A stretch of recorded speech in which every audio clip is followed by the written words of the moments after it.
Nathan Cross stared at the pregnancy test in his wife's hand, watching her radiant smile spread across her face like poison through his veins. The plastic stick showed 2 pink lines, positive. But Nathan knew something Lena didn't know he knew. He'd been shooting blanks for 3 years after a factory accident damaged more than just his pride. "Isn't this amazing, honey?" Lena's voice dripped with false sweetness as she pressed the test against his chest. "We're finally going to be parents." Nathan forced his mouth into what he hoped resembled a smile. "That's incredible." The word tasted like ash. Behind Lena's shoulder, he could see her phone lighting up with text messages. Messages from Miles Rowan, her work friend who'd been coming around for dinner lately, always finding reasons to touch her arm, always laughing just a little too hard at her jokes. The winter wind rattled the windows of their small Cleveland apartment, and Nathan felt something cold settle in his chest that had nothing to do with the weather. 3 months ago, Lena had convinced him to try an open marriage. She'd sold it as saving their relationship, exploring new boundaries, keeping their love fresh. He'd agreed because he loved her, because he thought maybe she was right, maybe he was boring, maybe he needed to be more adventurous. What he hadn't expected was to become invisible in his own life. "I made dinner reservations at Giuseppe's," Lena continued, already moving toward the bedroom. "We need to celebrate properly." Nathan watched her walk away, her hips swaying with a confidence that used to make his heart race. Now it just made him nauseous. He pulled out his phone and scrolled through the photos he'd taken of her text messages last week when she'd left her phone unlocked on the kitchen counter. "Miles, can't wait to see you tonight." "Nathan working late again?" "Lena, of course. Poor thing doesn't even suspect. Sometimes I feel bad for him, but he's so predictable." "Miles, don't feel bad, babe. You deserve better than some factory worker who can't even satisfy his own wife." "Lena, LOL, stop. But you're right. I need a real man." Nathan's hand shook as he scrolled to the next message thread. This one between Lena and her best friend Carly. "Carly, are you sure about this whole pregnancy thing? What if he finds out it's not his?" "Lena, he won't. Nathan's too trusting, too stupid. Besides, even if he did, what's he going to do? Leave me? He doesn't have the balls." "Carly, I still think you should be more careful. What if—" "Lena, Carly, relax. I've got this handled. Nathan will raise Miles's kid thinking it's his own, and I'll finally have the life I deserve." Miles makes 3 times what Nathan does. Nathan had read those messages 17 times, memorizing every word, every casual cruelty, every laugh at his expense. He'd even saved screenshots, though he wasn't sure why yet. Some instinct told him he'd need them later. The paternity test he'd secretly taken last week sat hidden in his toolbox at work, sealed in an envelope he hadn't opened yet. He already knew what it would say. "Nathan," Lena's voice carried from the bedroom, "can you call Giuseppe's and push our reservation back an hour? I want to look perfect for our announcement." "Sure," he called back, but he didn't move toward the phone.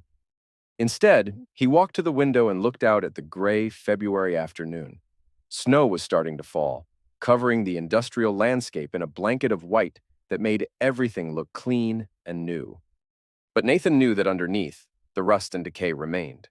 His phone buzzed, a text from Victor, his shift supervisor at the plant. "Victor, heard through the grapevine that Miles from TechFlow was asking questions about your work schedule. Thought you should know." Nathan stared at the message, pieces clicking together in his mind. TechFlow was the company where Lena worked in HR. Miles was gathering intelligence, probably helping Lena plan her meetings, her lies, her betrayals. Another text from Victor. "Also heard he's been bragging at Murphy's bar about some gullible husband he's been cuckolding. Thought you should know that too." Nathan's vision went white around the edges. Murphy's bar. The place where half the blue-collar workers in Cleveland went to drink away their problems. Miles had been there, laughing about Nathan's humiliation with strangers, turning his pain into entertainment. "Ready to go, babe?" Lena appeared in the doorway, stunning in a red dress that Nathan had bought her for their anniversary. She'd chosen it specifically for tonight, he realized, for the announcement of another man's child. "Actually," Nathan said, his voice steadier than he felt, "I need to run by the plant first. Emergency with the night shift." Lena's face fell. "Nathan, this is important. This is about our future." "I know." He grabbed his coat from the chair. "I'll meet you there in an hour." Instead of driving to the restaurant, Nathan drove to the plant. The parking lot was nearly empty. just a few cars belonging to the skeleton crew that kept the machinery running on weekends. He sat in his truck for a long time, engine running, heater blasting, staring at the building where he'd worked for 12 years. 12 years of getting up at 5 a.m., of coming home covered in grease and metal shavings, of building a life with a woman who apparently saw him as nothing more than a paycheck and a cover story. He pulled out his phone and finally opened the envelope containing the paternity test results. Negative. 0% probability of paternity. Nathan laughed, a sound that held no humor. He'd known it would say that, but seeing it in black and white felt like taking a punch to the gut. He took a photo of the results and saved it to his phone, then called Lena. "Where are you?" she answered immediately, her voice sharp with annoyance. "Emergency's going to take longer than I thought. Go ahead and eat without me." "Nathan, this is ridiculous. I'm sitting here alone, looking like an idiot." "I'm sorry," he said, and meant it. He was sorry. Sorry for believing in her. Sorry for loving her. Sorry for being the kind of man who could be so easily deceived. "I'll make it up to you." "You better." She hung up without saying goodbye. Nathan sat in his truck for another hour, watching the snow fall and thinking about choices. He could confront her tonight, demand answers, fight for a marriage that was already over. He could pretend he didn't know, raise another man's child, and slowly die inside over the next 20 years. Or he could do something else entirely. He thought about Victor's words from last week. "You're stronger than you know, Nathan. You just ain't been pushed far enough to find out yet." Maybe it was time to find out. Nathan drove to Murphy's bar, a dive that smelled like cigarettes and broken dreams. He found Miles holding court at a corner table, surrounded by a group of men Nathan didn't recognize. Miles was in the middle of a story, gesturing wildly with his beer bottle. "So I tell her, don't worry about your husband, baby. Guys like that don't fight for what's theirs. They just accept whatever scraps you throw them." Miles took a long drink, and sure enough, he lets me come over for dinner like I'm some kind of family friend. Even shook my hand and thanked me for being such a good friend to Lena. The table erupted in laughter. Nathan felt something dark and cold settle in his chest, spreading through his body like ice water. "Best part is," Miles continued, "she's pregnant now. Kid's definitely mine, but she's going to let him think it's his. Poor bastard's going to spend the next 18 years paying for my offspring." More laughter. Nathan ordered a whiskey and listened to Miles tear apart his life for entertainment. He listened to every detail, every cruel joke, every casual dismissal of his humanity, and he recorded it all on his phone. When Miles finally finished his performance, Nathan approached the table. "Excuse me," he said politely. "Could I borrow your friend for a minute?" Miles looked up, his face flushed with alcohol and arrogance. "Sorry, do I know you?" "I'm Nathan Cross, Lena's husband." The table went silent. Miles's expression shifted from confusion to something that might have been fear, but quickly masked itself as amusement. "Well, well," Miles said, standing up. He was taller than Nathan, broader, clearly someone who spent serious time in the gym. "The famous Nathan, Lena's told me so much about you." "I'm sure she has." Nathan's voice remained calm, conversational. "I was hoping we could have a private conversation." Miles laughed. "Sure, why not? This should be interesting." They walked to a quieter corner of the bar, past the pool tables and the broken jukebox. Miles leaned against the wall, supremely confident, like a man who'd never faced real consequences for his actions. "So," Miles said, "what's on your mind, Nathan?" "Having second thoughts about the whole open marriage thing?" Nathan studied the other man's face, noting the smug smile, the way he held his shoulders like he owned the world. "Actually, I wanted to thank you." "Thank me?" Miles laughed. "For what?" "For showing me who my wife really is, for helping me understand what I've been too blind to see." Miles's smile faltered slightly. "I don't know what you're talking about." "Sure you do." Nathan pulled out his phone and played back the recording he'd just made. Miles's voice filled the small space between them. "Kid's definitely mine, but she's going to let him think it's his. Poor bastard's going to spend the next 18 years paying for my offspring." The color drained from Miles's face. "You recorded me? Public place. Public conversation. Completely legal." Nathan slipped the phone back into his pocket. "I also have the paternity test results. Turns out you're right. The kid is definitely yours." Miles tried to recover his composure. "Look, Nathan, I think there might be some misunderstanding here. No misunderstanding. Nathan's voice remained perfectly level. I know exactly what's been going on. The question is, what are we going to do about it? Miles straightened up, his confidence returning. We're not going to do anything. You're going to walk away and pretend this conversation never happened. Or what? Miles stepped closer, close enough that Nathan could smell the beer on his breath. Or I'll tell Lena that her husband's been stalking and harassing me. I'll tell her you threatened me. She'll believe me over you. We both know that. Nathan nodded slowly. You're probably right. She probably would believe you. Damn right she would. But here's the thing, Miles. Nathan's voice dropped to barely above a whisper. I'm not the same man who shook your hand at dinner last month. That man was weak, trusting, pathetic. He cared what people thought of him. He wanted to be liked, to be accepted. Miles took a step back, something in Nathan's tone making him uneasy. That man died about an hour ago, Nathan continued. What's standing here now is something else entirely. Something that doesn't give a damn about being liked or accepted. Something that has nothing left to lose. You're trying to scare me, Miles said, but his voice lacked conviction. I'm trying to warn you. Nathan pulled out his phone again and showed Miles the screen. I have 17 text messages between you and my wife. I have photos of credit card statements showing hotel visits. I have recordings of you bragging about your conquest to complete strangers, and I have a paternity test that proves you're the father of the child she's carrying. Miles's face had gone completely white. What do you want? I want you to understand that the game has changed. You thought you were playing with some hapless factory worker who'd roll over and take whatever you dished out, but you're not. You're playing with someone who has absolutely nothing left to lose and all the time in the world to make you pay for what you've done. Nathan turned to leave, then paused. Oh, and Miles, that recording I played for you?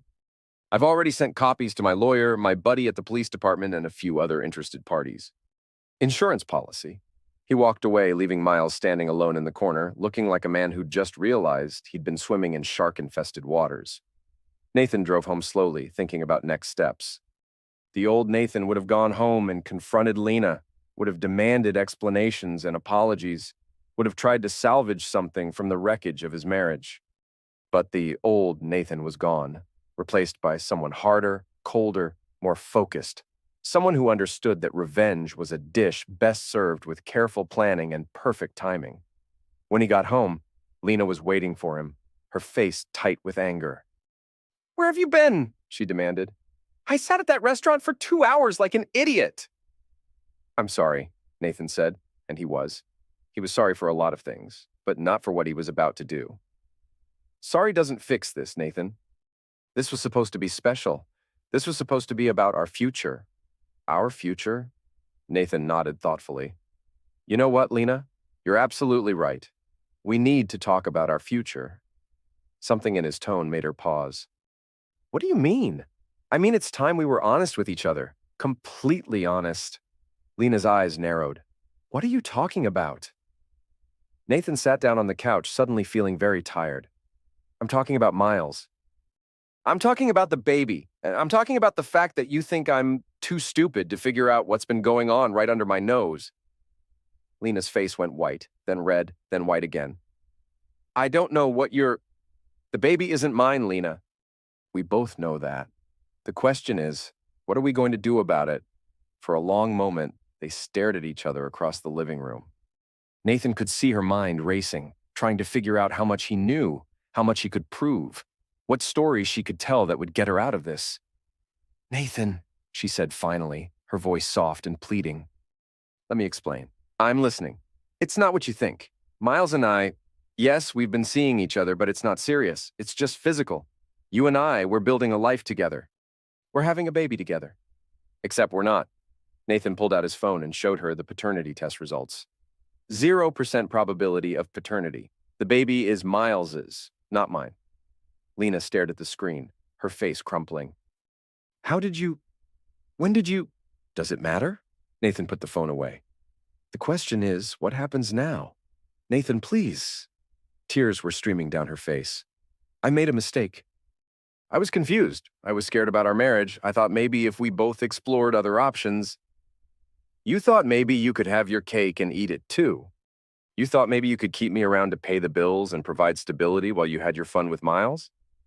That's not true, isn't it? Nathan stood up and walked to the window.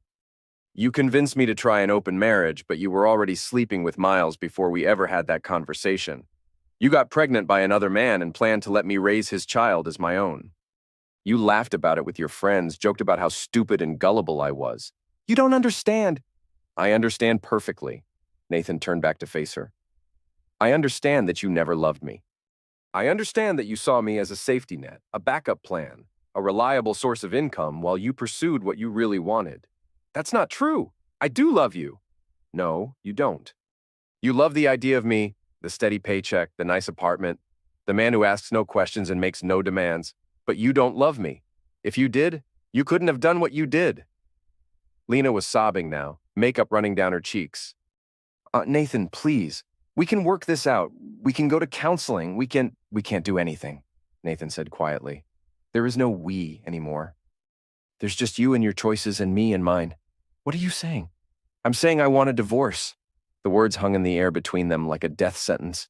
Lena's crying stopped abruptly, her face hardening. Fine, she said, her voice turning cold. You want a divorce? You'll get one. But don't think you're going to get away with this easily. I'll take half of everything you own. I'll take the apartment, the car, the savings account, and you'll pay child support for the next 18 years. Nathan smiled, an expression that held no warmth. Actually, I won't. What do you mean? I mean the paternity test proves the child isn't mine. No paternity, no child support obligation. Basic family law. Lena's face went white again. You can't do that. You can't just abandon a child. I'm not abandoning anything. I'm simply refusing to take responsibility for another man's actions. Miles is the father. He can pay for his own offspring. Miles won't. He's not ready for that kind of responsibility.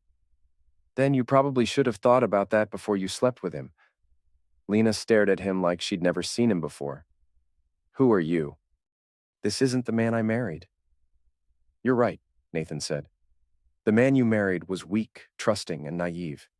He believed in love and fidelity and keeping promises, but you killed him. You killed him slowly, day by day, with your lies and your betrayal and your casual cruelty. What's standing here now is what you made. Nathan, I'll be staying at Victor's place for the next few weeks while I find my own apartment. My lawyer will contact you about the divorce proceedings. I'd suggest you get your own attorney. Nathan walked toward the bedroom to pack a bag, but Lena grabbed his arm. Wait, she said, her voice desperate. What about the baby? What about our life together? What about everything we've built? Nathan looked down at her hand on his arm, then back up at her face. What about it? You can't just throw it all away. I'm not throwing anything away. You already did that. He pulled free of her grip and continued toward the bedroom. Behind him, he heard her phone buzzing with text messages, probably Miles, wondering how their secret had been exposed. Nathan smiled grimly as he pulled his suitcase from the closet. Let them wonder. Let them panic. Let them try to figure out how to explain their way out of this mess. He was done being the patsy, done being the fool, done being the man who got played while everyone else laughed. It was time for the other side to find out what it felt like to be on the receiving end of betrayal. Nathan packed quickly and efficiently, taking only what he needed. As he prepared to leave, Lena appeared in the doorway, her face streaked with tears. This isn't over, she said, her voice shaking with rage. You think you can just walk away and leave me to deal with this alone? You think you can just disappear and pretend none of this happened? I think, Nathan said, zipping up his suitcase, that you and Miles are about to find out what it's like to live with the consequences of your actions. What's that supposed to mean? Nathan paused at the bedroom door. It means the game has changed, Lena. You thought you were playing with someone who'd roll over and take whatever you dished out, but you weren't. You were playing with someone who has absolutely nothing left to lose. He walked past her toward the front door, but she followed him. Nathan, wait. Please, we can work this out. I'll end things with Miles. Too late. Nathan opened the door and stepped into the hallway. You made your choice. Now, you get to live with it. As he walked away, he heard her calling his name, heard her pleading for him to come back, to give her another chance. But Nathan didn't turn around. He had work to do, plans to make, a new life to build from the ashes of his old one. The man who'd walked into that apartment was gone forever. What walked out was something harder, colder, more focused. Something that understood that sometimes the only way to win was to make sure everyone else lost. Nathan drove to Victor's house, his mind already working through the next phase of his plan. He had evidence, he had legal standing, and he had something even more valuable, the element of surprise. Lena and Miles thought they were dealing with the same old Nathan, the pushover who'd take whatever they dished out. They were about to find out how wrong they were. Victor lived in a small house on the south side of Cleveland, a blue-collar neighborhood where people minded their own business and asked few questions. Nathan pulled into the driveway and sat for a moment, collecting his thoughts. Victor opened the door before Nathan could knock, as if he'd been waiting. "Rough night?" Victor asked, noting the suitcase in Nathan's hand. "Getting rougher."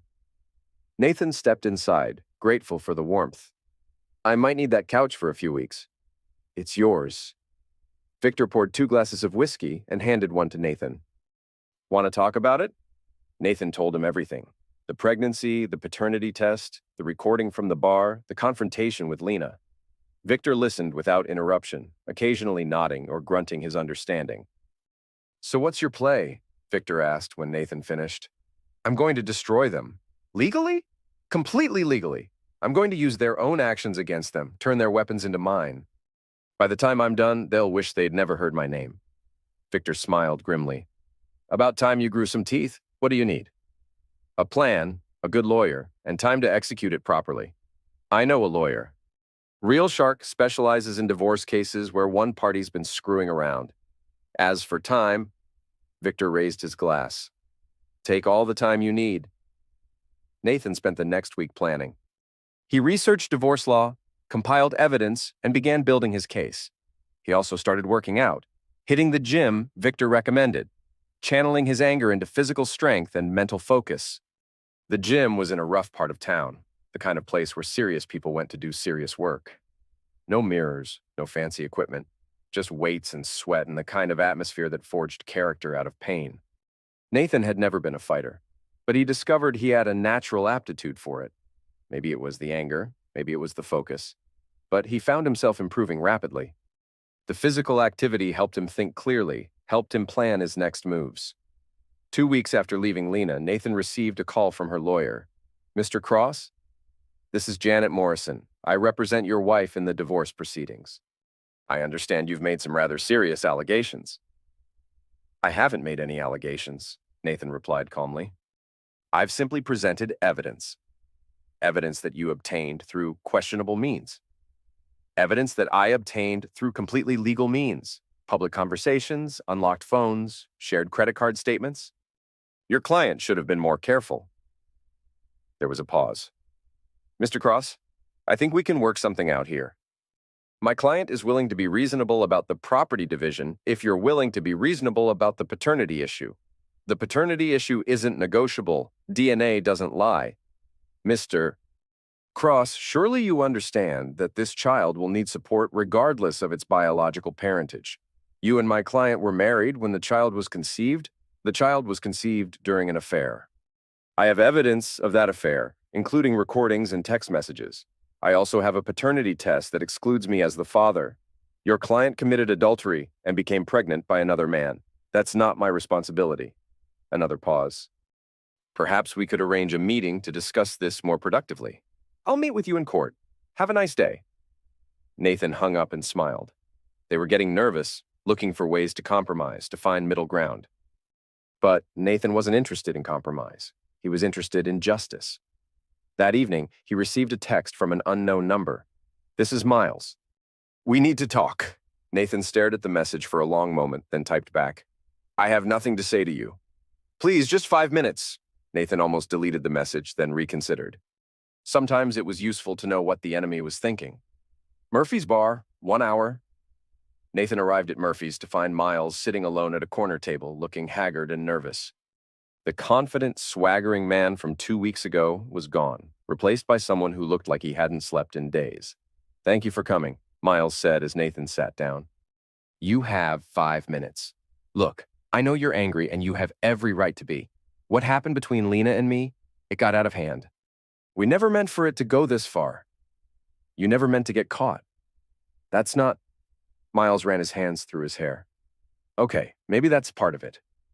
But the point is, we can work this out. We're all adults here. I'm listening.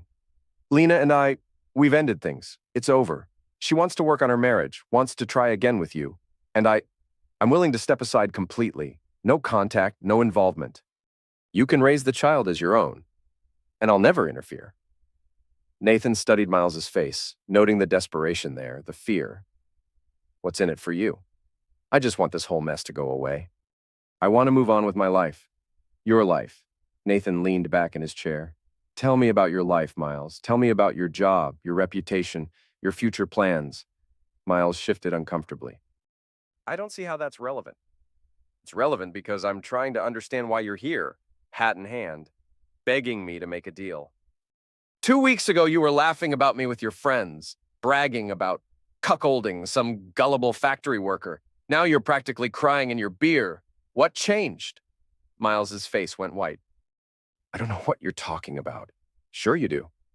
Nathan pulled out his phone and scrolled through his contacts. I've been thinking about who else might find that recording interesting. Your boss, for instance. I hear TechFlow has a pretty strict policy about employees engaging in behavior that reflects poorly on the company. You wouldn't. I would. In fact, I'm planning to, unless you give me a reason not to. Miles stared at him, realization dawning. You want something? I want you to understand that actions have consequences. I want you to understand that you can't just destroy someone's life and walk away whistling. I want you to understand that you picked the wrong man to mess with. What do you want me to do? I want you to tell the truth. I want you to admit on the record that you had an affair with my wife. I want you to admit that you're the father of her child. I want you to take responsibility for your actions. I can't do that. My job, my reputation, your job and your reputation are about to be destroyed anyway. The only question is whether you cooperate or whether I have to do this the hard way. Miles was quiet for a long moment, staring into his beer. If I cooperate, what happens to the recording? The recording stays where it is. But I won't actively distribute it to your employer or your friends. Much? I might mention it in my divorce proceedings, public record and all that. Miles closed his eyes. And if I don't cooperate, then I make sure everyone you know gets a copy. Your boss, your coworkers, your family, your friends.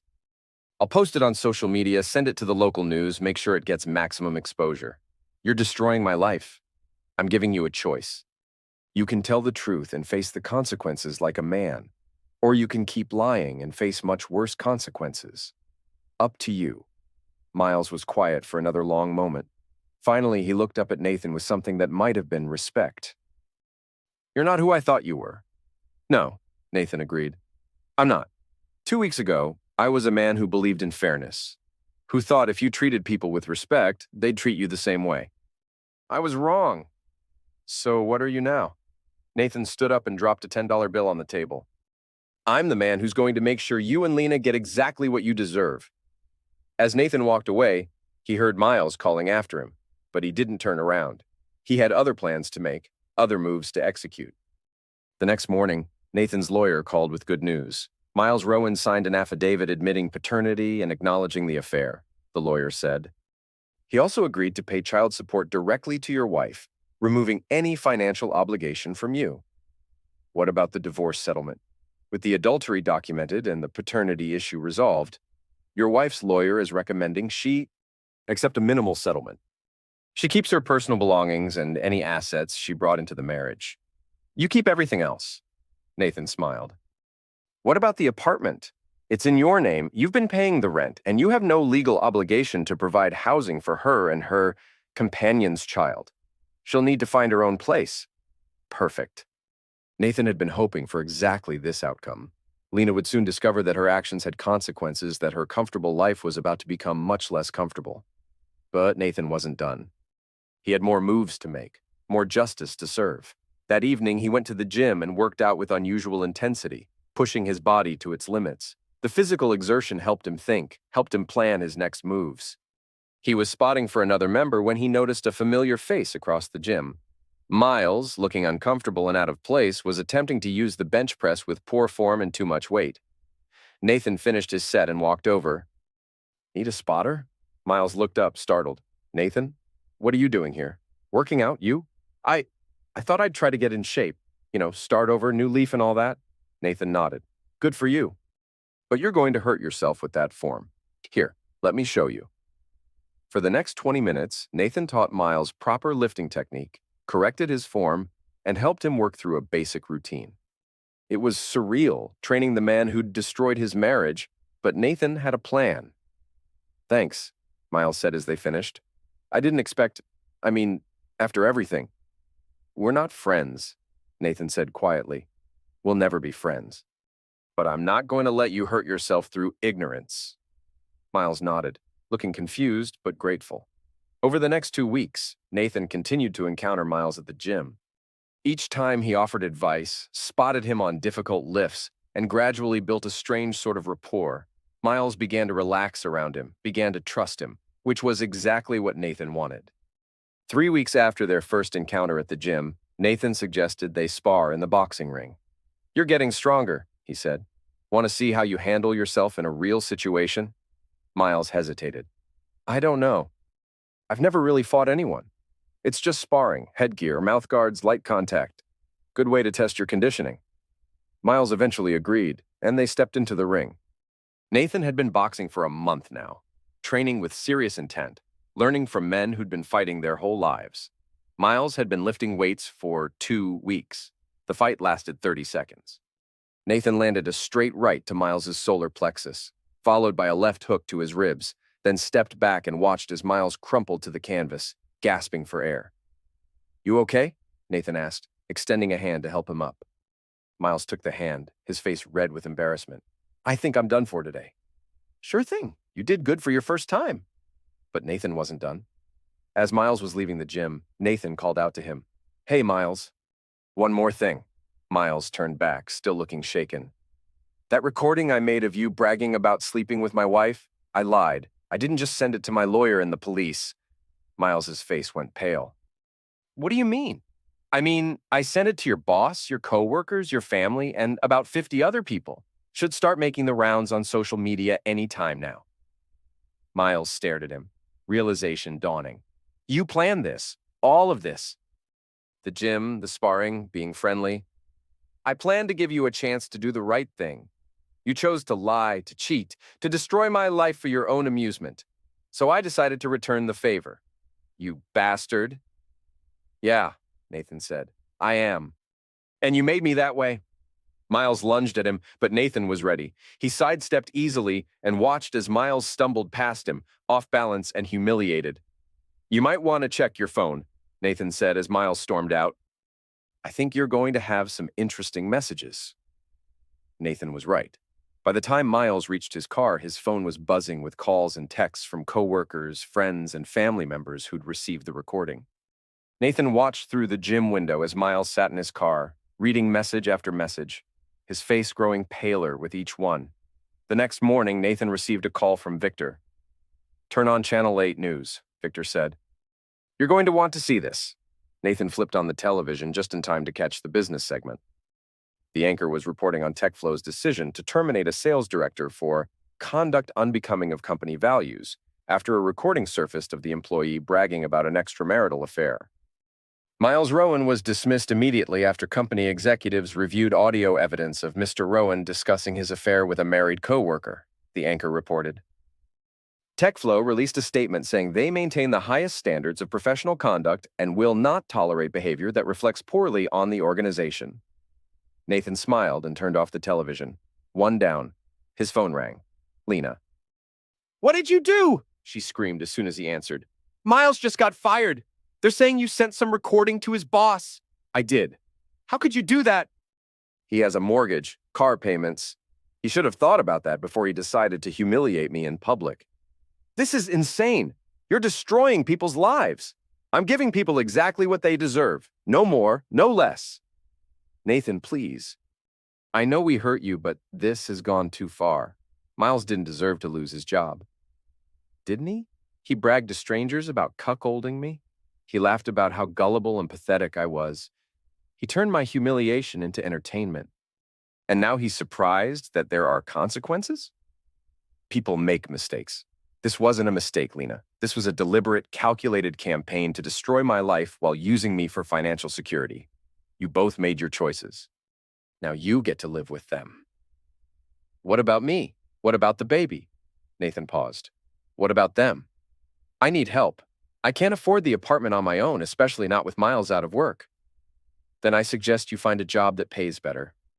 Or move somewhere cheaper, or ask your friend Carly for help. Carly? What does Carly have to do with this? Nathan smiled. You'll find out soon enough. He hung up before she could respond. He had one more move to make, one more piece of justice to serve. Carly worked as an insurance adjuster for a major company downtown. She'd been Lena's best friend since college, her confidant, her enabler. She was also the one who'd encouraged Lena to pursue the open marriage, who'd helped her plan the deception, who'd laughed along with every cruel joke about Nathan's gullibility. Nathan had done his research on Carly, too. He'd discovered that she'd been skimming small amounts from insurance settlements for years, padding her own pockets while denying claims to people who desperately needed help. It was a sophisticated scheme, never too much, never too obvious, but consistent and profitable. Nathan had also discovered that Carly had been planning to name him as a beneficiary on a life insurance policy she'd taken out on Lena, with the understanding that if anything happened to Lena, Carly would split the payout with whoever helped. Arrange the accident. It was a half-formed plan, more wishful thinking than actual conspiracy, but it was enough. Nathan had recorded conversations where Carly discussed how much easier Lena's life would be if Nathan just disappeared, how unfortunate it would be if he had an accident at the factory. Nathan packaged all of this evidence, the insurance fraud, the recorded conversations, the life insurance scheme, and sent it to Carly's supervisor, the State Insurance Commission, and the FBI's white-collar crime division. Carly was arrested the next day. The news broke on Thursday.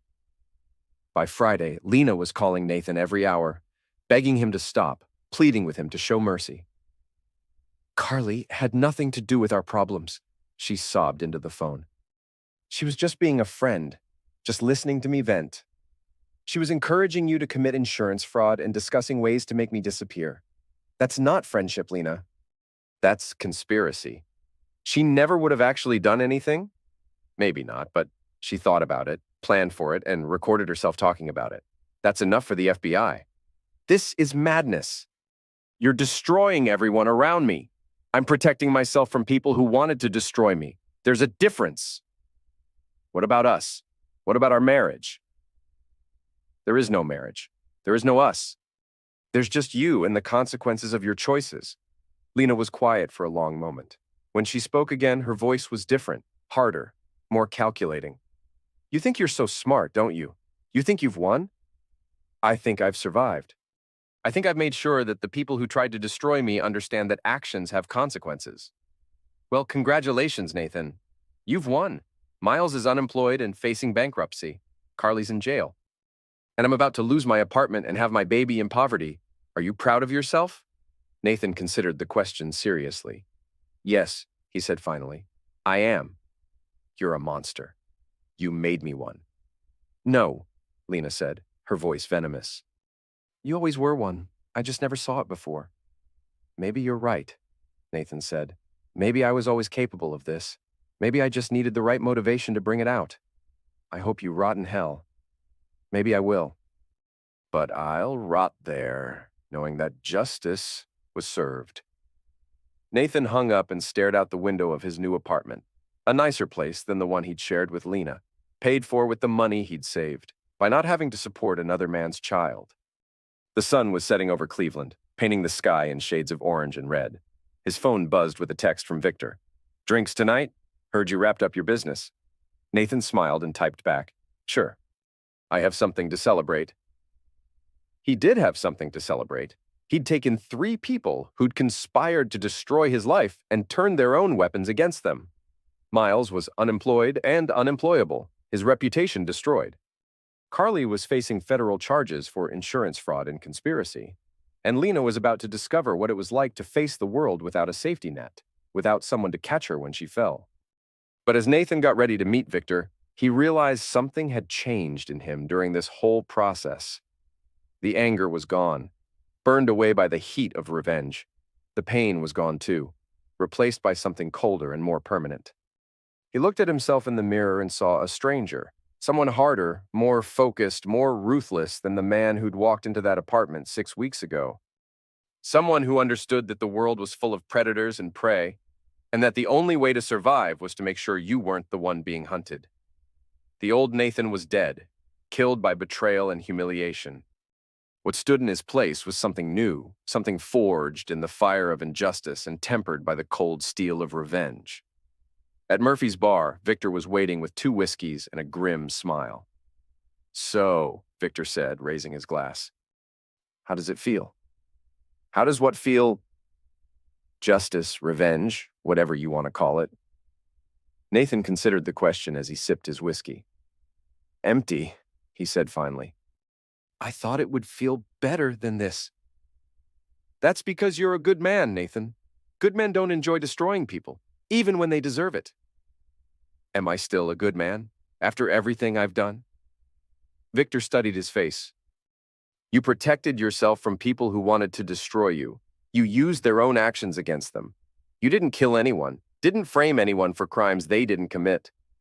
You just made sure the truth came out and justice was served." "I destroyed 3 lives. They destroyed their own lives. You just made sure they faced the consequences." Nathan nodded, but he wasn't sure he believed it. He'd crossed lines in the past 6 weeks, done things the old Nathan never would have done. He'd become someone harder, colder, more calculating. "What now?" Victor asked. "Now I rebuild. New life, new start, new identity." "Any regrets?" Nathan thought about Lena, crying in their old apartment alone and pregnant with another man's child. He thought about Miles, checking the want ads with a reputation that would follow him everywhere he went. He thought about Carly, sitting in a federal holding cell, waiting for trial. "No," he said finally. "No regrets." 3 months later, Nathan was settling into his new life. He'd been promoted at the factory, had moved into a better apartment, had started dating a woman named Sarah who worked as a nurse at the local hospital. She was kind, honest, straightforward, everything Lena hadn't been.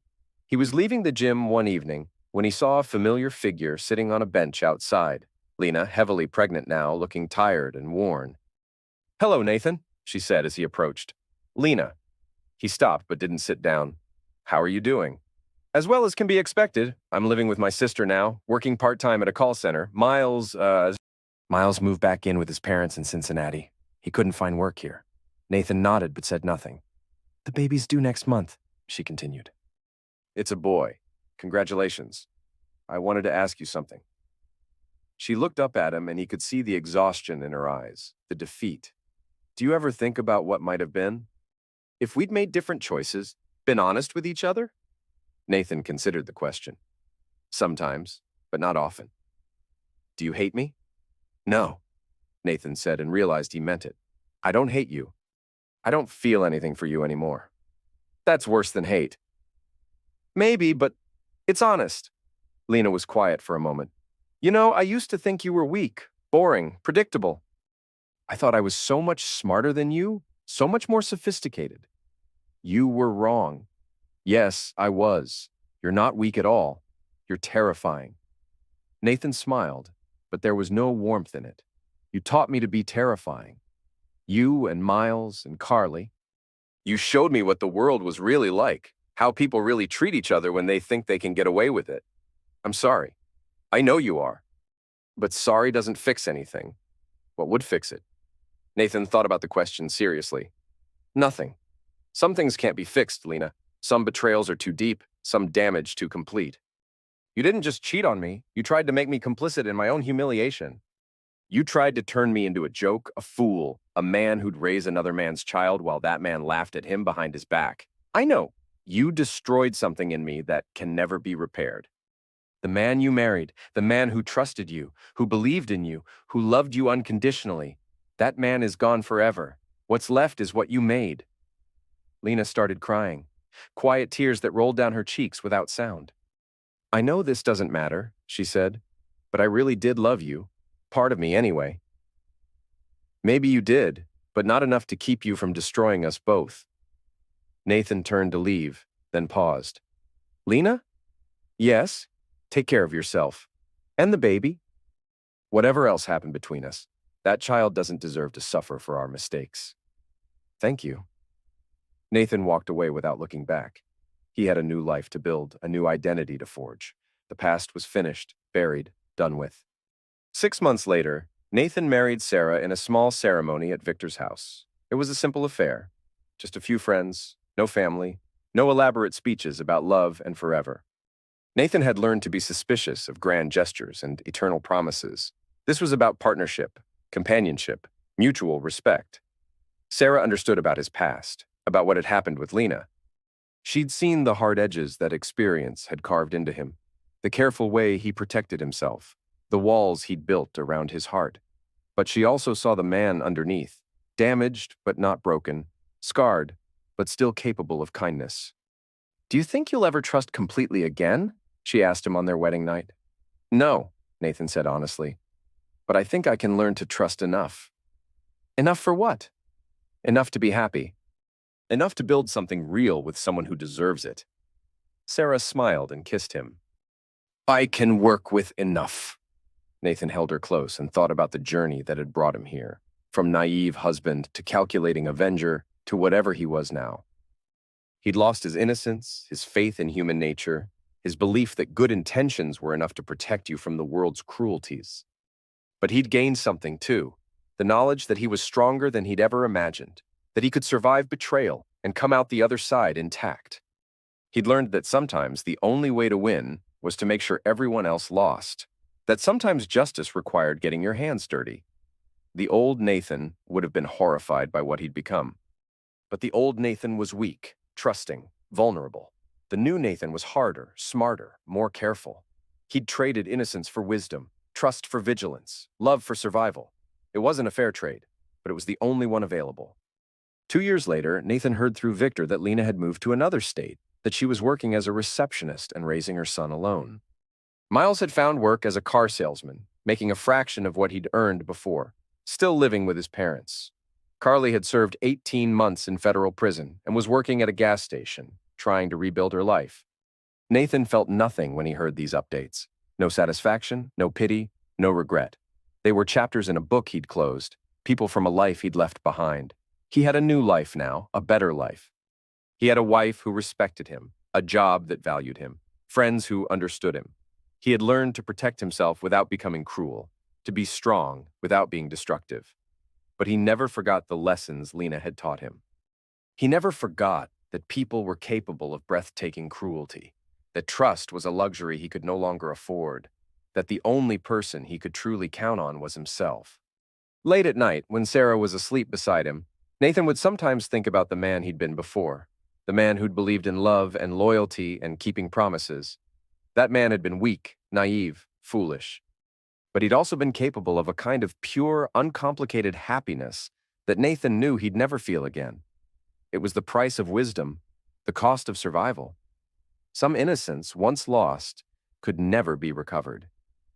Nathan was at peace with that trade. He'd learned to live without illusions, to find satisfaction in smaller, more reliable pleasures.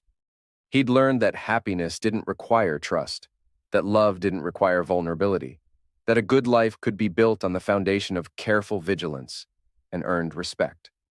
On his 40th birthday, Sarah threw him a small party at their house. Victor was there, along with a few other friends from work and the gym. It was a simple celebration, good food, cold beer, easy conversation among people who understood each other. As Nathan looked around the room at the people who'd chosen to be part of his life, he felt something he hadn't experienced in years, genuine contentment. Not the naive happiness of his younger self, but something deeper and more durable. "What are you thinking about?" Sarah asked, appearing beside him with a fresh beer. "Just this, all of this." Nathan gestured around the room. 5 years ago, I couldn't have imagined this life. "Better or worse than what you had before?" Nathan considered the question seriously. "Different, smaller maybe, but more honest, more real. Any regrets? About the past? No. About what I had to become to survive it." He paused. "Sometimes." Sarah nodded. She understood. She'd seen him in his darker moments, when the weight of what he'd done pressed down on him like a physical thing. She'd learned not to ask too many questions about those times, just to be present, to remind him that he was more than the sum of his worst actions.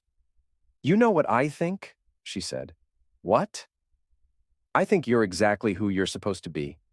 Not who you wanted to be, maybe, but who you needed to become." Nathan smiled and pulled her close.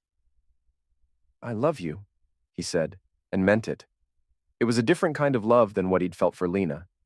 More careful, more guarded, but also more honest. Love without illusions, affection without fantasy. "I love you too," Sarah replied. "All of you. Even the parts you think are broken." Later that night, after the guests had gone home and Sarah had fallen asleep, Nathan stood on his back porch looking out at the city lights.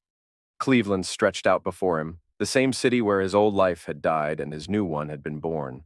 Somewhere out there, Lena was probably putting her son to bed, reading him a story, tucking him in. Somewhere else, Miles was probably lying awake, wondering how different his life might have been if he'd made different choices. And somewhere else, Carly was probably working a late shift, trying to rebuild a reputation that would never fully recover. Nathan felt no satisfaction in their struggles, no pleasure in their pain. Justice had been served, debts had been paid, lessons had been learned. The scales were balanced. He thought about the recording he still had of Miles bragging about the affair, the evidence he'd used to destroy 3 lives. He'd kept it all these years, a reminder of what he was capable of when pushed too far. But he didn't need reminders anymore. The knowledge was part of him now, woven into his DNA like scar tissue. Nathan walked back inside and locked the door behind him.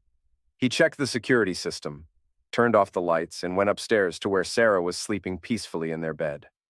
As he settled in beside her, Nathan thought about the man he'd been and the man he'd become. The journey between those 2 points had been brutal, transformative, necessary. He'd lost his innocence but gained his strength. He'd sacrificed his trust but earned his wisdom. The old Nathan would have forgiven Lena, would have tried to work things out, would have raised another man's child and spent the rest of his life being grateful for scraps of affection from a woman who despised him. The new Nathan had destroyed 3 lives and rebuilt his own from the ashes. Both men were gone now, replaced by someone harder and softer at the same time. Someone who understood the world's cruelties but still chose to build something good from the ruins of his former life. Nathan closed his eyes and let sleep take him, secure in the knowledge that he'd learned the hardest lesson of all. Sometimes the only way to save yourself is to become someone you never wanted to be. But if the alternative is letting others destroy you for their amusement, sometimes that's a trade worth making. Nathan Cross slept peacefully, and he dreamed of nothing at all.